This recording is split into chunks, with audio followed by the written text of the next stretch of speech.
नमस्कार. आपल्या सगळ्यांचे महाराष्ट्र सोशल न्यूज चॅनलमध्ये हार्दिक स्वागत. चला वळूया तर एका नवीन बातमीकडे. आजची बातमी. धुळे शहरातील रेल्वे स्टेशन परिसरात एका चारचाकी वाहनातून 2 गायींची तस्करी होत असल्याचे उघड झाल्यानंतर मोठा गोंधळ निर्माण झाला. वाहनाच्या दरवाजाबाहेर गायीचा पाय दिसल्याने काही तरुणांना संशय आला आणि त्यांनी तात्काळ वाहनाचा पाठलाग करत ते अडवले. तपासणी केली असता वाहनात 2 गायी कोंबून भरल्याचे समोर आले.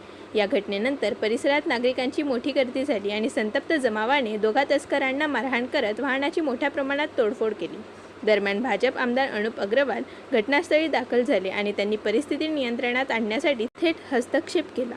त्यांनी संतप्त जमावाला शांततेचे आवाहन करत कायदा हातात न घेण्याचे सांगितले.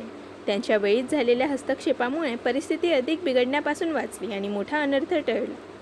यावेळी त्यांनी गायींच्या तस्करीवर कठोर कारवाई करण्याची मागणीही केली. आज आमच्या हिंदुत्ववादी लोकांनी स्टेशन रोड परिसरातील सर्व आमचे हिंदुत्ववादी पोरांनी एक गाडीमध्ये भरधावाने 2 गाय साखळीवरनं घेऊन काही कसाई लोक जात होते आणि अक्षरशः गाईचा पाय हा गाडीच्या बाहेर लटकत होता आणि ते घसरत घेऊन चालले होते. तर स्वतःचा जीव धोक्यात टाकून या पोरांनी आज त्या 2 आमच्या गौमातेंचा जीव वाचवला.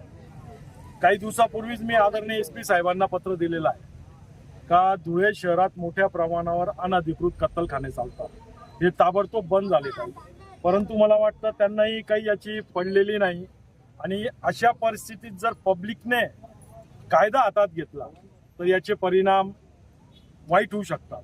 आणि गौ ही आमची माता आहे, गायला आम्ही माता मानतो आणि गौमातेसाठी आम्ही हिंदुत्व जेवढेही आमचे हिंदुत्व लोक आहोत ते सर्वजण काही करायला तयार. तरी माझी SP साहेबांना परत विनंती आहे का आपण कडक कारवाई करा आणि जे आदरणीय देवेंद्र भाऊंनी जो कायदा आता लागू करून दिलेला आहे का यांना मोकोका लावा, तर या दोघांना मोकोका लागला पाहिजे. बातमी आवडल्यास चॅनलला लाईक व सबस्क्राईब करा व दररोज अशा नवनवीन बातम्या पाहण्यासाठी चॅनलला फॉलो करा. धन्यवाद.